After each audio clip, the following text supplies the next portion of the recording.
নমস্কার সকল দর্শক বন্ধুদের একটা নতুন ভিডিওতে অনেক অনেক স্বাগত। এখানে আপনারা দেখতে পাচ্ছেন বেল ফুলের গাছ। এই বেল ফুলগুলো আমি গত ফেব্রুয়ারি মাসে শেষের দিকে আমি এই সব গাছগুলোকে প্রুনিং করি এবং প্রুনিং করার পরে আমি একদম হার্ড প্রুনিং করেছিলাম। দেখুন আমি এখানে আপনাদের দেখাচ্ছি, এই যে এইসব জায়গাগুলো আপনারা দেখুন, আমি সব হার্ড প্রুনিং করে দিয়েছিলাম।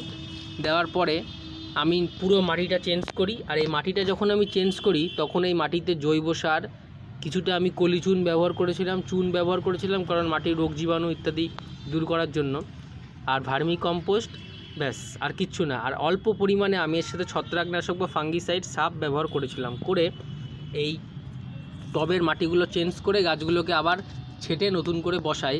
এবং বর্তমানে এখন এপ্রিল মাস চলছে, দেখুন গাছগুলোতে কিন্তু প্রচুর পাতা এসছে এবং পাতায় ঝাড় হয়ে গেছে, কিন্তু সেই আন্দাজে ফুল আসছে না। ফুল কিন্তু সামান্য পরিমাণে এসছে, অল্প অল্প পরিমাণে। যাতে এই গাছে প্রচুর পরিমাণে ফুল আপনারা আনতে পারেন বা আমিও আনতে পারি, সেই জন্য আমি কিছু সার আজকে এই গাছে প্রয়োগ করব। সেটা কী সার দিচ্ছি সেটাই আপনাদের আমি আজকে দেখাবো।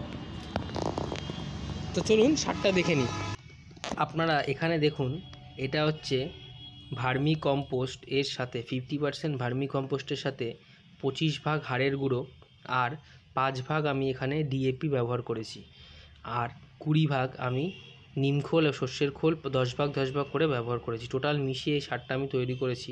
এটা আপনারা যে কোনো সারের দোকানে এইভাবে মিক্সিং করা কিনতে পাবেন না, তো সেক্ষেত্রে আমি বলবো বাড়িতে এইভাবে তৈরি করে নিন।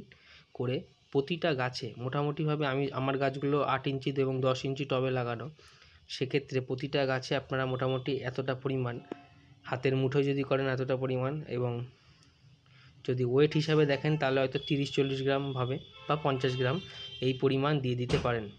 এটা 15 দিনে একবার দিলেই কিন্তু গাছে প্রচুর পরিমাণে ফুল এসে যাবে। আমি এটা ইউজ করছি বহুদিন ধরে এবং আমি এখন গাছগুলোতে এটা দেবো আপনাদের, সেই কারণেই বললাম অবশ্যই এটা আপনারা ব্যবহার করতে পারেন। এতে কিন্তু প্রচুর পরিমাণে ফুল আপনারা গাছে পাবেন।